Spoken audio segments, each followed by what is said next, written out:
અમદાવાદ વસ્ત્રાલમાં ભારે વરસાદથી તળાવમાંથી પાણી ઉભરાયું, આકાશી વિડીયો વાયરલ।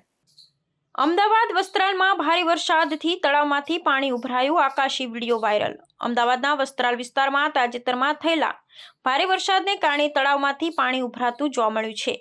આ ઘટનાનો આકાશી વિડીયો સોશિયલ મીડિયા પર વાયરલ થયો છે, જેમાં સ્પષ્ટપણે તળાવમાંથી પાણી બહાર નીકળી રહેલું છે અને આસપાસના વિસ્તારમાં વહેતું દેખાઈ રહ્યું છે। સ્થાનિક લોકોમાં દ્રશ્ય ચિંતાનો માહોલ સર્જ્યો છે, કારણ કે પાણીના ભરાવાથી આસપાસના રહેવાસીઓ અને દુકાનદારોને મુશ્કેલીનો સામનો કરવો પડી રહ્યો છે। વસ્ત્રાલ વિસ્તાર અમદાવાદના પૂર્વ ભાગમાં આવેલો છે, જ્યાં શહેરના વિકાસ સાથે અનેક તળાવો અને પાણીના સ્ત્રોતો છે। ભારે વરસાદને કારણે તળાવોમાં પાણીની સપાટી ઝડપથી વધી ગઈ છે અને નિકાસ વ્યવસ્થાના અભાવે પાણી ઉભરાઈ અને રસ્તા અને રહેણાંક વિસ્તારમાં ફરી વળ્યું છે। આવા દ્રશ્યો શહેરના પાણી નિકાલ અને શહેરી વ્યવસ્થાપન પર પણ સવાલ ઊભા કરે છે। સ્થાનિક તંત્ર અને મ્યુનિસિપલ કોર્પોરેશન દ્વારા પાણીની અવરોધિત નિકાસને દૂર કરવા માટે કામગીરી હાથ ધરવામાં આવી છે।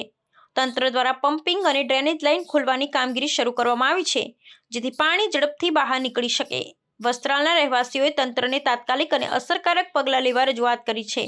આ ઘટના શહેરના અન્ય વિસ્તારો માટે પણ ચેતવણીરૂપ છે, કારણ કે વરસાદી મોસમમાં આવા તળાવો અને નિકાસ વ્યવસ્થાની યોગ્ય દુરસ્તી જરૂરી છે। વસ્ત્રાલના તળાવના આકાશી વિડીયોએ શહેરના પાણી વ્યવસ્થાપન અને શહેરી આયોજન અંગે ફરી ચર્ચા જગાવી છે।